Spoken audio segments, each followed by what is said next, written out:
बिस्मिल्लाहिर्रहमानिर्रहीम, अस्सलाम वालेकुम। आप देख रहे हैं program news today with Tanzeela Mazhar. Program में आपको खुशामदीद कहते हैं। पाकिस्तान के सियासी माहौल में बेहतरी के लिए कोशिशें की जा रही हैं। सिराजुल हक साहब बड़े एक्टिव हमें नज़र आए।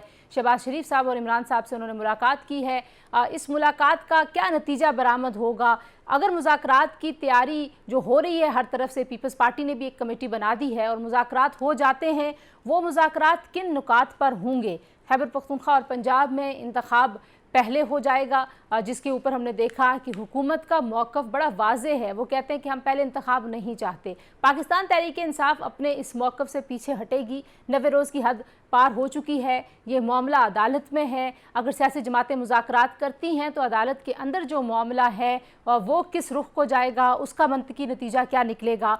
और फिर अदालत जिस तरीके से स्टेट बैंक को बुला रही है, क्या दीगर इदारों को भी अदालत बुलाएगी? और फंड्स के बाद सिक्योरिटी का मामला, स्टाफ का मामला, ये सारे मामलात भी अदालत बराह रास्त तय करने की कोशिश करेगी। उसका क्या इम्पैक्ट होगा इस सारे सियासी माहौल पे?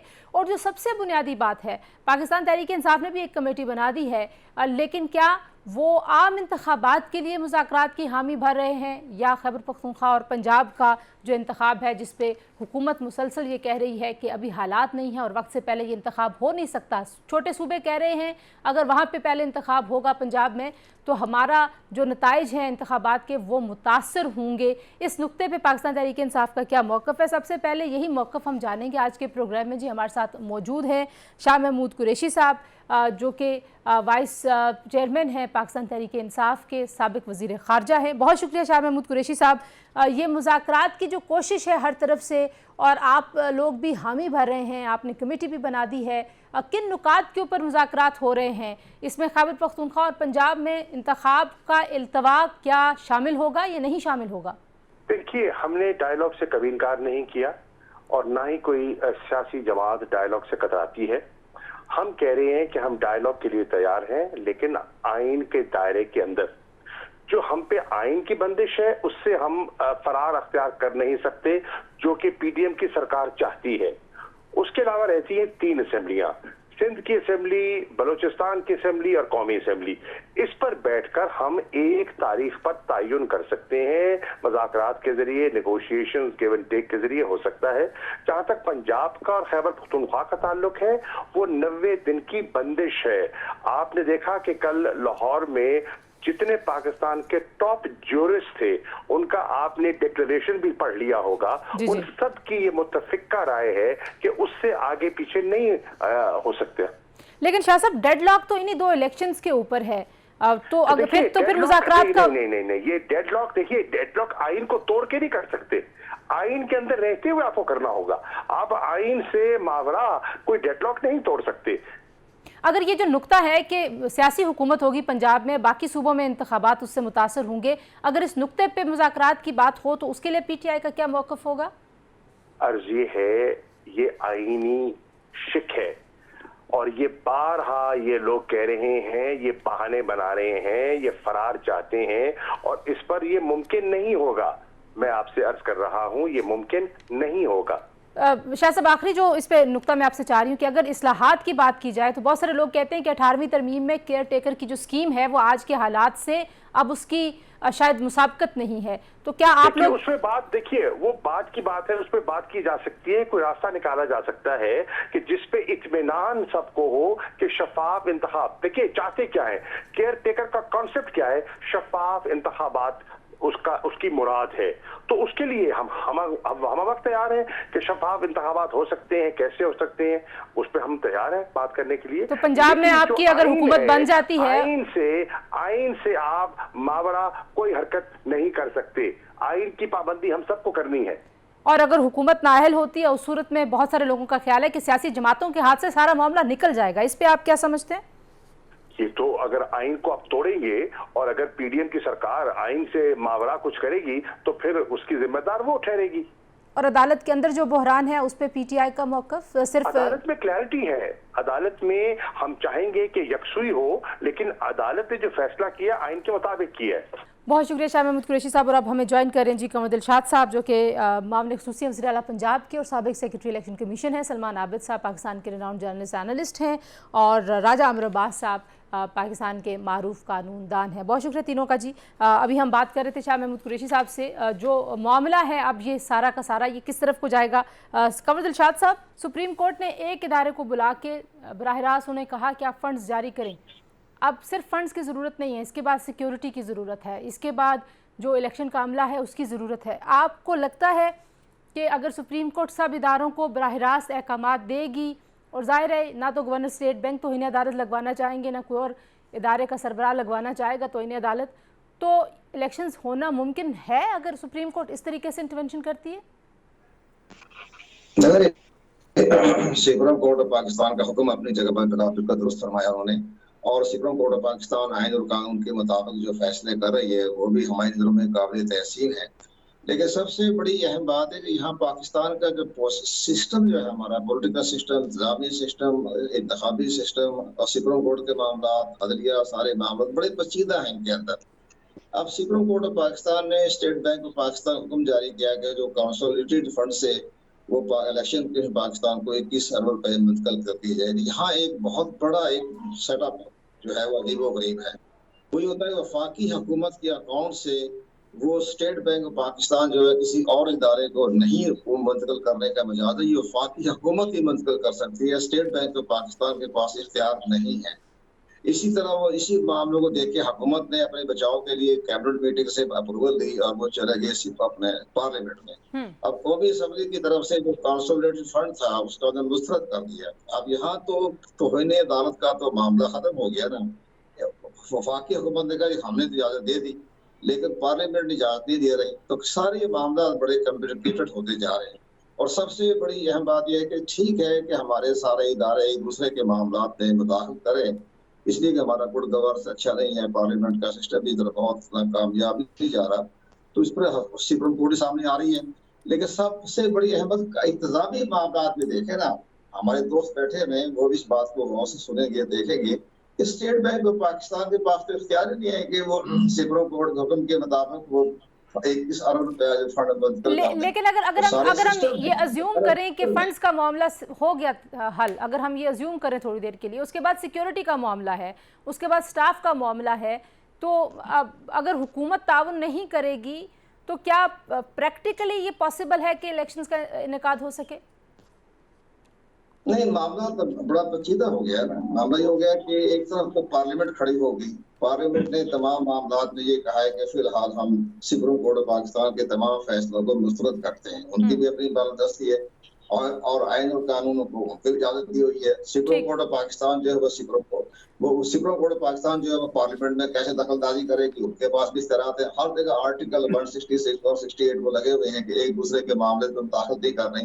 तो ये जो मामला ऐसा चल रहा है कि ये नजर नहीं आ रहा। ठीक है, आप कह रहे हैं कि ये पेचीदा है और इसका कोई हल होता हुआ नजर नहीं आ रहा। राजा साहब, जो अब इसमें से जो बहुत बारीक एक नुक्ता उभर के सामने आता है सारी सूरत हाल से, वो ये है कि केयर टेकर सेटअप की जो स्कीम 18वीं तरमीम में है, वो मौजूदा सूरत हाल में इस वक्त जो चैलेंज है पाकिस्तान को कॉन्स्टिट्यूशनली, लीगली, पोलिटिकली, उसका वो जवाब नहीं दे सकता, वो स्कीम उसका जवाब नहीं है, उसमें मसाइल पैदा होंगे। अगर हम माने कि ये नुक्ता दुरुस्त है तो हल फिर क्या है? क्या हमें इस सारे मामले को अमेंडमेंट करनी चाहिए और सारी पॉलिटिकल फोर्सेस को ज़ाहिर उस पर एग्रीमेंट करना है? पहले पॉलिटिकल पार्टीज़ का एग्रीमेंट ज़रूरी है या पहले ये मामलात आइडेंटिफाई करने ज़रूरी हैं कि असल मामला है क्या? देखिए, ये मामलात जो उनसे हैं, ये इसमें जो पेचीदगियाँ गवर्नमेंट ने डालने की कोशिश की आइन को साइड पे रख के, क्योंकि आइन तो बड़ा क्लियर था, कोई पेचीदगी नहीं थी कि डिसोल्यूशन ऑफ असेंबली के बाद 90 डेज में इलेक्शन होने हैं। आप जब इलेक्शंस के बारे में पहले लाहौर हाई कोर्ट का फैसला आ जाता है, फिर सुप्रीम कोर्ट का 1 मार्च का, फिर 4 अप्रैल का, तो उसके बाद बात जो हो रही है, जो फैसला आता है उसमें डायरेक्शंस दी गई। अगर आप उस फैसले को पढ़ें तो वो इलेक्शन कमीशन ऑफ पाकिस्तान जो कि एक ऑटोनमस बॉडी है, और साथ गवर्नमेंट, फेडरल गवर्नमेंट और प्रोविंशियल गवर्नमेंट्स को, अब ये ज़हन में रखिए कि ये जो हमारी कॉन्स्टिट्यूशन है, ये एक, इसमें 3 प्रोंग्स हैं, 3 पिलर्स हैं। एक है जी एग्जीक्यूटिव, एक है लेजिस्लेशन और एक है जुडिशरी। अब जो इम्प्लीमेंटेशन की डायरेक्शंस दी गई हैं वो पार्लियामेंट को नहीं दी गई, वो डायरेक्शंस दी गई हैं एग्जीक्यूटिव को। एग्जीक्यूटिव कौन सी है? जिसको हेड करते हैं वजीर आजम साहब और उनके साथ कैबिनेट है, और डायरेक्शंस उनको दी गई हैं कि जनाब उनके नीचे जो फिर under the rules of business है, ऑब्वियसली कैबिनेट खुद से तो कुछ नहीं करती, जो फेडरल सेक्रेटरीज हैं या जो प्रोविंशियल सेक्रेटरीज हैं, उन्होंने जो गवर्नेंस के या जो डे टू डे काम है या जो ये तमाम चीजें हैं, इसको उन्होंने देखना है। अब उनको डायरेक्शंस थी, वो नहीं आए, स्टेट बैंक को बुलाया गया। स्टेट बैंक को जब बुलाया गया तो स्टेट बैंक को बड़ी क्लियर उनसे पूछा गया कि आप बताइए ओवरऑल इकोनॉमी में जो आपके पास कंसोलिडेटेड फंड है, इसकी क्या पोजीशन है। उसकी जो पोजीशन बताई गई तो उसका जो टोटल हुजम था, उसका उस फैसले में जो कि फिगर स्टेट बैंक ने दिए उसके, और फाइनेंस डिवीजन भी वहां पे मौजूद थे, उसके मुताबिक टोटल जो फंड है उसके 1% का भी 1/10 यानी कि 0.001% के करीब ये टोटल अखराजात 21 अरब का जो था ये आ रहे थे। तो उनसे कहा गया कि ये अब बताइए कि ये हमें इलेक्शंस के लिए जो कि एक आईनी रिक्वायरमेंट है चाहिए, तो स्टेट बैंक ऑफ पाकिस्तान और फाइनेंस डिवीजन ने बड़े क्लियरली कहा कि जी अगर हमें डायरेक्शंस दे दी जाएं तो ये फंड रिलीज करना हमारे लिए कोई इशू नहीं है। तो जो कहा जा रहा है कि जी सुप्रीम कोर्ट को इख्तियार, उसको स्टेट बैंक ऑफ पाकिस्तान को इख्तियार नहीं है पैसे देने का, वो इख्तियार वो हासिल कर रहे हैं सुप्रीम कोर्ट ऑफ पाकिस्तान से, और सुप्रीम कोर्ट ऑफ पाकिस्तान को अंडर आर्टिकल 187 ये इख्तियार हासिल है कि कोई भी उसकी जजमेंट हो, डिग्री हो, फैसला हो, उसकी जो इम्प्लीमेंटेशन है, उसकी जो एग्जीक्यूशन है, उस सिलसिले में वो सुन लीजिए किसी भी किस्म की डायरेक्शंस दे सकते हैं। तो अब यहाँ पे कोई ऐसा इब्हाम नहीं रहा। ठीक है राजा साहब, आपकी बात आ गई। आप ठीक है, आप ये कह रहे हैं कि वो जो इख्तियारात लेने का मामला है वो वैसा नहीं है। सलमान आबिद साहब, आपने कमर दिलशाद साहब की बात भी सुनी जो जी ऐसी सूरत इन्हें आइन में अमेंडमेंट करनी पड़ेगी। ठीक है सलमान आबिद साहब, आपने कमर दिलशाद साहब की बात भी सुनी, राजा साहब की बात भी सुनी, और आप सियासी जमातों के मौक़िफ़ से भी आगाह हैं। आपके ख्याल में जिस जगह पे आज हालात हैं, ये इंटेंशनल केओस है वाकई?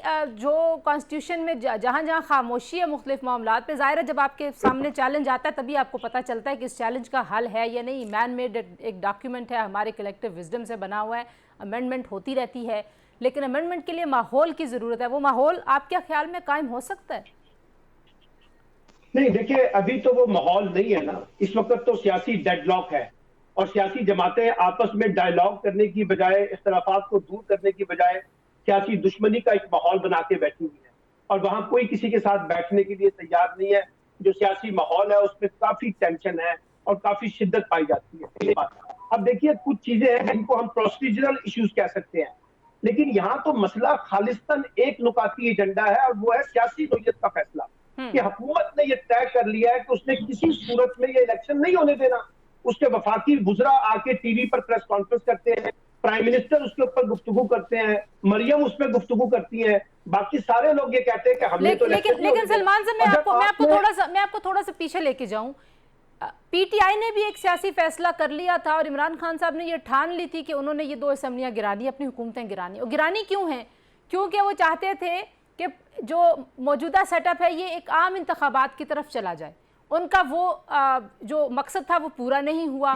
अब मुझे बताएं कि अगर इन 2 सूबों में इलेक्शन होने के बाद इमरान खान साहब दोबारा असेंबली बना लेते हैं, मरकज़ में फिर भी दूसरी हुकूमत कंटिन्यू कर रही है अभी थोड़ी देर के लिए, वो दोबारा कहेंगे मैं असेंबली तोड़ने लगा हूं क्योंकि आप लोग इलेक्शन नहीं करवा रहे। मतलब सियासी अना का मामला कहीं और पीछे से शुरू होता है। दोनों तरफ अना है, मैं ये नहीं कह रही, लेकिन बात ये है, आप वो सारी वीडियोस निकालकर जरा दोबारा सुने और चलाएं जिसमें मुस्लिम लीग नून के लोग ये कहते थे कि अगर पंजाब में और खैबर पख्तूनख्वा की असम्बलियों को तोड़ा गया तो आइन के अंदर बड़े वाज़ेह तौर पे लिखा हुआ है हम 90 डेज के अंदर इलेक्शन करा देंगे। मसला क्या है? वो कहते थे इमरान खान साहब असेंबली तोड़े और 90 डेज में इलेक्शन करवा देंगे। बिल्कुल कहते थे। जब असम्बलियां टूटी है तो ख्याल आया कि 90 डेज में तो इलेक्शन नहीं हो सकता और इलेक्शन पूरे मुल्क में एक होना चाहिए। तो अभी जो राजा साहब ने बात की है, बिल्कुल ठीक बात की है कि अगर आप ये समझते हैं कि मुल्क में एक इलेक्शन होना चाहिए तो बैठ के कोई डायलॉग का रास्ता निकाल ले।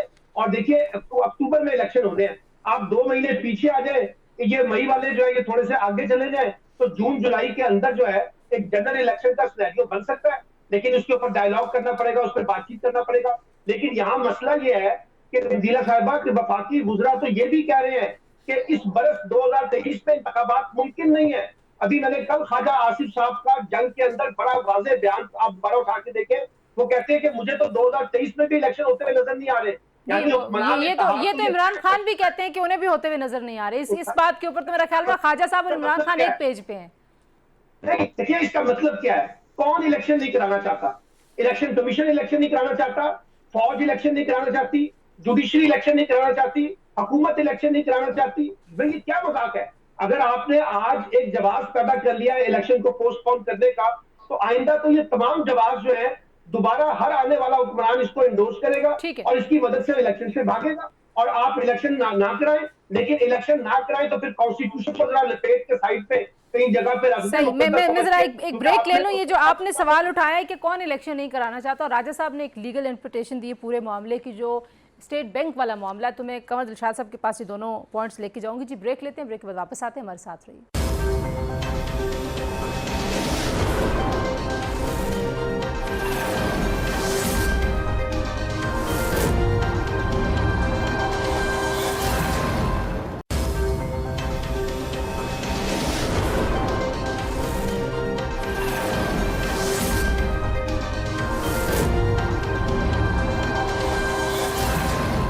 जी प्रोग्राम में एक बार फिर आपको खुशामदीद कहते हैं। बगैर किसी तमहीद के कमर दिलशाद साहब, आपने राजा साहब की लीगल ओपिनियन सुनी है और सलमान साहब ने अपना तज्जिया दिया, और वो कह रहे हैं कि ये सियासी नोयत का झगड़ा है और ये कॉन्स्टिट्यूशनल या लीगल ऐसा सच मसला है नहीं। किस तरह से रिस्पॉन्ड करेंगे आप इसको?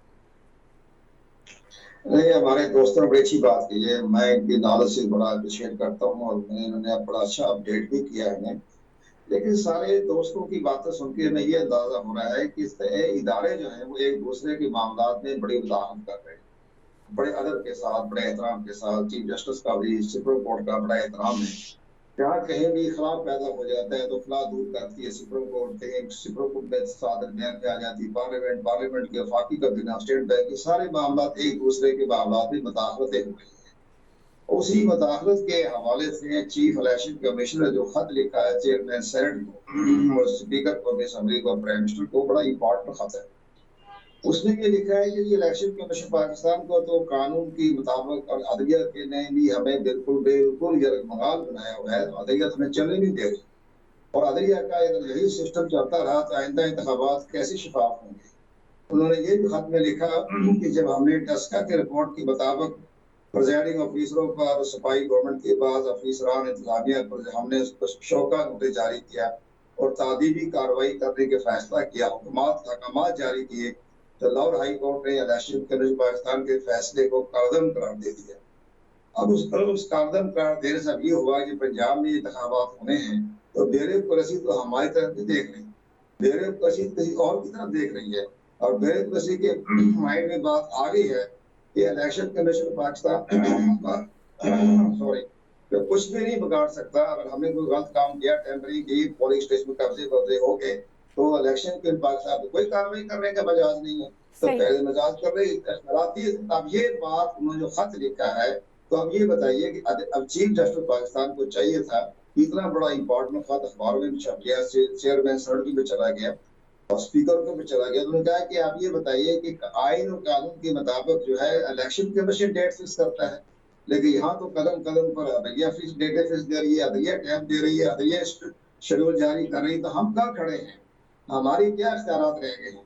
वो खत भी चाहिए चीफ जस्टिस पाकिस्तान को, उसको भी अपने रिकॉर्ड लगाएं और उनको बुलाएं, पूछें, और चीफ इलेक्शन कमीशन की पूरी इलेक्शन कमीशन बुलाएं। ठीक हो गया। आप कह रहे हैं कि ये सारे जो इलेक्शन कमीशन के ग्रीवियंसेस हैं, जी उनका जवाब भी आना चाहिए। लेकिन ये जो सलमान साहब कह रहे हैं कि कौन इलेक्शन नहीं कराना चाहता, आजकल आप कुछ हेल्प कर रहे हैं, सपोर्ट कर रहे हैं पंजाब गवर्नमेंट को, तो आप लोगों से ज़ाहिर मिल मिला रहे हैं। आपको क्या लगता है, वाकई कोई ऐसी फीलिंग है, कोई ऐसी कोशिश है कि इलेक्शन ना कराए जाएं, 2023 में भी ना हो, अगले साल तक चले जाएं?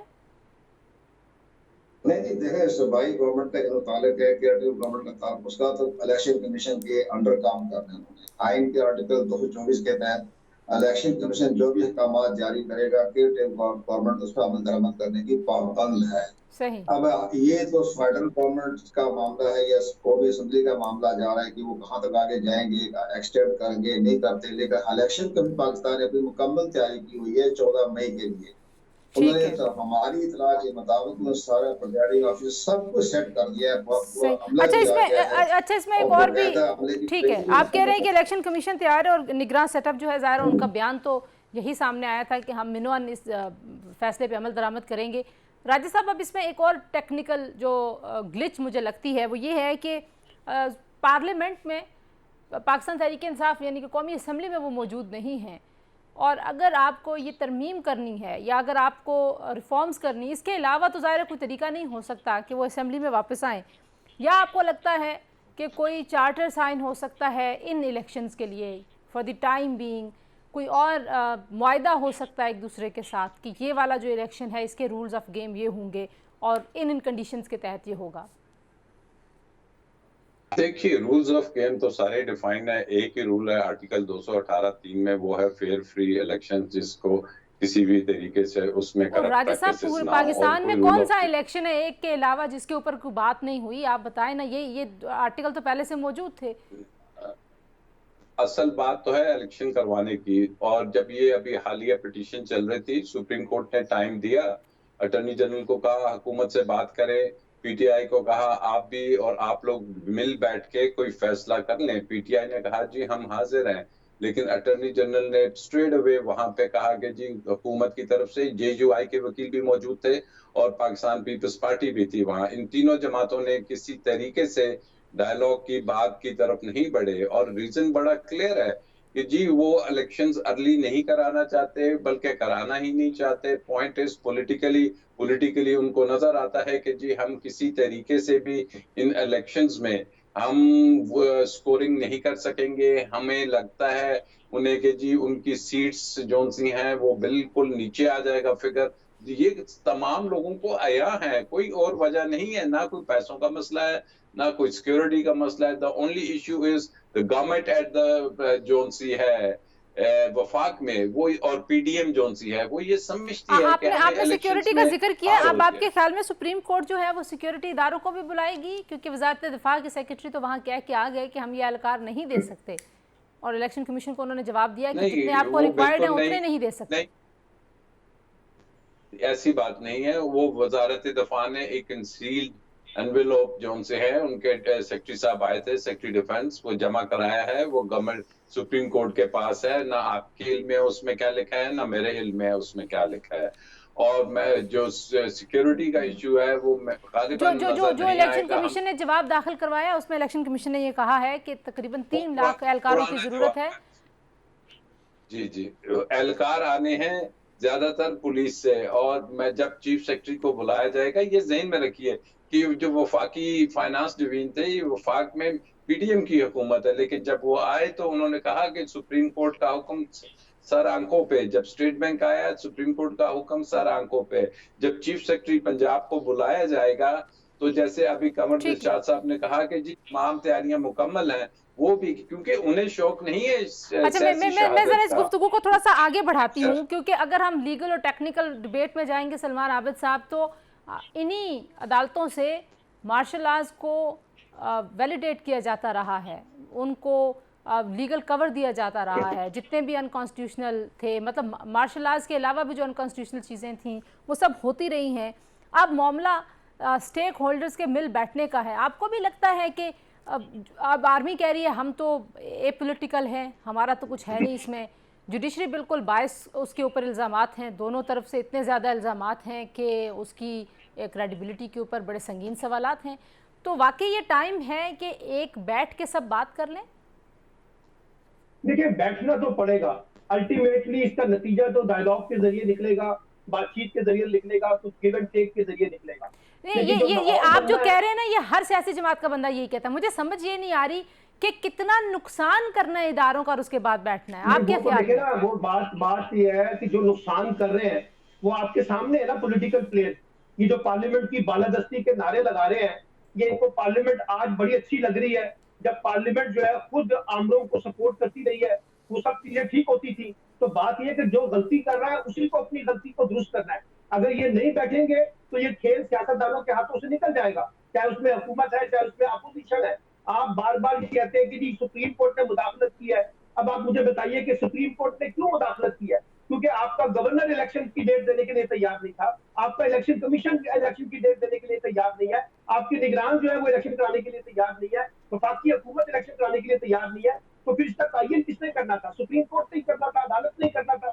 और अभी भी आप देखिए ना, एक तरफ आप मुज़ाकरात की बातें कर रहे हैं, दूसरी तरफ आप अली अमीन गंडापुर को भी पकड़ लेते हैं, अली जैदी को भी पकड़ लेते हैं, वक्कास को भी पकड़ लेते हैं। और ये पाकिस्तान की सियासी तारीख का एक बड़ा दिलचस्प मौका है जहां कई 100 अफराद के ऊपर, सियासी कारकुनों पर दहशतगर्दी के मुकदमे बनाए जा रहे हैं। तो जब आप एक तरफ दहशतगर्दी के मुकदमे बनाएंगे और दूसरी तरफ कहेंगे आइए बैठिए मुखामिल के साथ मुलाकात करेंगे, तो ये ऐसे चलेगा नहीं ना। दोनों तरफ से, यानी पीटीआई के अंदर से भी लोगों को अपने मामला को ठंडा करना है, हुकूमत के अंदर से भी मामला को ठंडा करना है। और एक बात मैं कहूँ, अगर आप एक फर्द को सेंट्रिक करके इलेक्शन का फैसला कर रहे हैं ना कि आज हमें इलेक्शन सूट नहीं करना क्योंकि इमरान खान को सूट कर रहा है, ये पॉलिसी हमने माजी में भट्टो साहब के बारे में भी इख्तियार की, बेनजीर के बारे में भी इख्तियार की, नवाज शरीफ के बारे में भी इख्तियार की, आज इमरान खान के भी बारे में इख्तियार कर रहे हैं। तो ना माजी में इसका कोई मुस्बत नतीजा निकला है, ना आज इसका मुस्बत नतीजा निकला है। आपको भाई कॉन्स्टिट्यूशन को प्रिवेंट करना है, कॉन्स्टिट्यूशन को लीड करना है। ये बहुत ही ये बड़ा इंपॉर्टेंट नुक्ता है, ये बड़ा इंपॉर्टेंट नुक्ता है कि आप कह रहे हैं कि सियासतदानों के हाथों से गेम निकल जाएगी और सियासतदानों के हाथ में गेम है कितनी, कुछ इसका जायजा लेने की कोशिश करेंगे। ब्रेक के बाद वापस आते जी, हमारे साथ रहिए।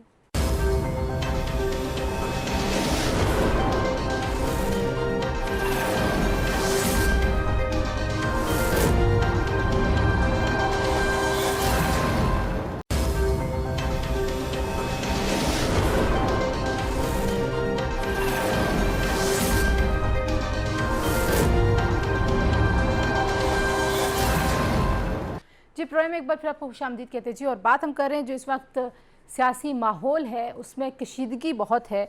और राजा साहब, आप अभी आपने बड़ी डिटेल में बताया है कि ये जो अहकामात थे ये एग्जेक्टिव को दिए थे सुप्रीम कोर्ट ने, और ये बड़ी ख़बरें हैं कि जो हुकूमत है और शहबाज शरीफ साहब और उनकी काबीना नाअहल हो सकती है। बताएं कि ये वाकई इम्कानात हैं। दूसरी जानब जो जुडिशरी के अंदर लड़ाइयाँ हैं उस पर भी कुछ रोशनी डालें कि उसको कैसे ख़त्म किया जा सकता है। देखिए, सबसे पहली बात तो ये है कि अभी आपने वक्फे से पहले जो बात की कि जी सुप्रीम कोर्ट बायस्ड है, खुदारा ऐसी बात ना किया कीजिए। नहीं, मैंने ये कहा कि दोनों नहीं, मैंने कहा दोनों तरफ से इल्जामात लग रहे हैं, ज़ाहिरा उनकी देखें, आप चेक कर लीजिएगा। जी मैं चेक कर लेती हूँ। एनी हाउ ऐसी बात ना किया करें। नंबर 2 बात यह है कि जी कैबिनेट क्या जा सकती है। तो सुप्रीम कोर्ट ने जो इलेक्शन कमीशन और जो फेडरल गवर्नमेंट को नोटिस दिए थे उसके पैरा 5 में बड़े क्लियरली उन्होंने कहा था कि जी at the moment in the first instance उन्होंने कहा कि जी सबसे पहली जो हमारी तरजीह है वो है इलेक्शंस का होना, हम किसी और तरफ नहीं देखेंगे, पहले इलेक्शंस होंगे। एंड व्हेन यू से कि इन द फर्स्ट इंस्टेंस तो इट मींस कि there is a second instance and third instance. तो अब अगर ये कह दिया जाता है, क्यों नहीं फेडरल सेक्रेटरी ने कहा कि जी ये वजीर आजम साहब ने मना कर दिया है, क्यों नहीं किसी और ने कहा, तो ये सिर्फ ऑप्टिक्स के लिए ये बातें हो रही हैं। इनको कहिए कि आके कह दें। और ये बात जो कही जा रही है कि जी पीछे बड़े बड़े बिलबोर्ड्स पे तस्वीरें लगा के, ट्रस्ट मी कि इसको सुप्रीम कोर्ट इग्नोर नहीं करेगी। बट वंस ये इलेक्शन का इशू सेटल होता है तो they all would be taken to task कि ये इस अंदाज में नहीं होता कि सुप्रीम कोर्ट की जजमेंट्स को आप देखें, अल्फाज से रेडिक्यूल करना खाली नहीं होता, आप तो अपने अमल से रेडिक्यूल कर रहे हैं, उसका तमस्खर उड़ा रहे हैं जो फैसले सुप्रीम कोर्ट से। सलमान आबिद साहब, जाहिर है अब हम ये कह दें कि किसी इदारे ने गलतियां नहीं की, हमारी तारीख गवाह है, अदालतों ने गलतियां की हैं, एस्टैब्लिशमेंट ने गलतियां की और सियासतदानों ने गलतियां की हैं। अब ये कहा जाए कि किसी गलती का तज़किरा ना किया जाए, ये कहा जाए कि तकद्दुस जो है उस पर सवाल ना उठाया जाए, तो इस तरह से तो ये मामला आगे नहीं बढ़ेगा। अगर जजेस आपस में लड़ रहे हैं और ये रूमर्स नहीं हैं, उनके फैसलों में उन्होंने लिखा कि हम लड़ रहे हैं, ये फैसले जो हैं वो इतने डिटेल 25-25 सफ़ात के इख्तलाफी नोट सामने आ रहे हैं, तो आपके ख्याल में जुडिशरी के अंदर भी एक डिबेट की और मुकालमे की ज़रूरत है? देखिए, बिल्कुल होती है, हर ग्रुप के अंदर होती है, डिबेट भी करनी पड़ती है, मुकालमा भी करना पड़ता है, रिफाइन भी करना पड़ता है, रिविजिटिंग भी करनी पड़ती है, इसकी गुंजाइश हमेशा से रहेगी। लेकिन ये टाइम इस वक्त जो डिबेट हो रही है वो तो हो रही है कि इलेक्शन होने या नहीं होने हैं। हम इस वक्त इस मौके पे बैठ जाए कि रिफॉर्म्स करनी है, भाई बुनियादी सवाल तय कर ले कि आपने इलेक्शन कराना है या नहीं कराना है। और आप उसके ऊपर आ नहीं रहे। अभी देखिए जितने भी इख्तिलाफी नोट आ रहे हैं वो सारे बेंचेस के ऊपर है। भाई आप ये बताइए कि क्या 90 डेज से आगे जाकर इलेक्शन कराना जो है वो कॉन्स्टिट्यूशनल रिक्वायरमेंट को पूरा करता है या नहीं करता? इतनी बात को हमें आगे लेके चलना है ना, हम इसमें चले गए लंबे चौड़े कामों के अंदर। अच्छा, अब मसला ये है कि ना तो जुडिशरी यहाँ पे कोई बड़ी जिसे कह सकते हैं, ना हमारी कोई सियासत है, ना पार्लियामेंट है, सबसे गलतियां हुई हैं। लेकिन अब इस वक्त गलती का अगर इजाला करना है तो बेहतर है कि सारे फ्री कैंड आपस में बैठ जाए और एक जनरल इलेक्शन के ऊपर इत्तेफाक कर ले तो बात बन जाएगी। लेकिन अगर कोई जनरल इलेक्शन के लिए इत्तेफाक नहीं करता तो मुझे बताइए आइन की कौन सी शिक है जिसके तहत आप अक्टूबर तक जो है केयरटेकर गवर्नमेंट को जो है ना सपोर्ट करेंगे और उसको कंटिन्यू करेंगे? ये कौन सी ये आइनी वायलेशन नहीं होगी? ये कॉन्स्टिट्यूशन की वायलेशन नहीं है कि केयरटेकर गवर्नमेंट जो 90 डेज के लिए बनी है उसको आप अक्टूबर तक लेके चलेंगे? सही। पंजाब में कमर दिलशाद साहब, किस तरीके से ये गैप फिल किया जा सकता है? चले हम ये कह दें कि सारी जमातें मिल बैठें और अदालत के बाहर जो फ्री कैन है वो तय कर लें और अदालत में जाके कहें कि हमने एग्रीमेंट कर लिया है, ये तारीख हम इसके ऊपर इत्तेफाक करते हैं कि इकट्ठे एक साथ इलेक्शंस हो जाएंगे। चले माने ये ऐसा हो गया है, मैं पॉजिटिव और बड़ी ऑप्टिमिस्टिक हो गए। वो होने के बावजूद भी केयर टेकर कैसे अपनी जो अपना वजूद है वो एक्सटेंड कर सकती है किस शिक के तहत? सलमान साहब का बड़ा पर्टिनेंट सवाल है। देखिए जी, बड़ा अच्छा सवाल कर रहे हैं आप। लेकिन मामला सबसे बड़ी अच्छी बात कही है सुप्रीम कोर्ट ऑफ पाकिस्तान ने कि अगर तमाम स्टेक होल्डर बैठ कर फैसला कर लें और आइंदा का मुस्तकबिल क्या होगा तो ठीक है, फिर एक ही दिन में इंतखाबात कराने की भी तारीख मुकर्रर की जा सकती है। ऐसी कोई बात तो नहीं है 3-4 महीने के बाद रहेगी। 12 अगस्त को वैसी असेंबली डिसॉल्व हो जानी है, कौमी असेंबली 2 सूबाई असेंबली। लेकिन सारी सबसे बड़ी बात है कि सुप्रीम कोर्ट में या अदलिया के अंदर जो इख्तिलाफात पाए जाते हैं, मैं आज आपको इतला की अर्ज करूँ, आपकी इन्फॉर्मेशन में हमारे दोस्त बैठे हैं, मुझे तारीख पर बड़ी गहरी नजर है। 1962 से ही सुप्रीम कोर्ट में या अदालतों में इख्तिलाफात पाए जाते हैं। मुझे एक ब्रीफ सा कमेंट चाहिए सलमान साहब आपसे। सलमान साहब, बहुत सारे लोग ये भी समझते हैं कि सितंबर का झगड़ा है कि सितंबर से पहले इमरान खान इलेक्शन चाहते हैं, हाँ या नहीं में अगर आप जवाब दे सकें कि वाकई ऐसा है? देखिए, इमरान खान तो कह रहे हैं कि इलेक्शन करवा दें, आप पहले करवा दें। अब हुकूमत कहती है, मैंने आपको कह दिया कि हुकूमत तो सितंबर के बाद भी इलेक्शन नहीं करवाएगी। आप मेरी बात लिख लें यहाँ पर, ये इलेक्शन नहीं कराना चाहते, ये कोई भी हरबा इख्तियार करेंगे। इलेक्शन इनको मौजूदा सूरत हाल में इनके लिए एक सुसाइडल बॉम्ब है, ये इनको सूट नहीं करता, इसलिए वो इलेक्शन से भागने की कोशिश करेंगे। इसके अलावा उनके पास कोई ऑप्शन नहीं है। थैंक यू वेरी मच राजा अमर अब्बास साहब, कमर दिलशाद साहब, सलमान आबिद साहब जी। गुफ्तगू आपने सुनी। सियासी माहौल में बेहतरी की बातें तो हो रही हैं, लेकिन अगर आप ग्राउंड रियलिटीज़ को देखें तो लगता है कि शायद अभी ये एक ख्वाब है और इसकी ताबीर कुछ दूर है। लेकिन जो सबसे अहम बात है जिस पे हम रोज़ाना एम्फसाइज करते हैं वो ये है कि सियासतदानों के हाथ से मामलात निकल सकते हैं और जमहूरी अमल को ऐसा नुकसान होगा जिसका अज़ाला मुमकिन नहीं हो पाएगा। आज के लिए इतना, अपना बहुत सारा ख्याल रखिए। अल्लाह हाफ़िज़।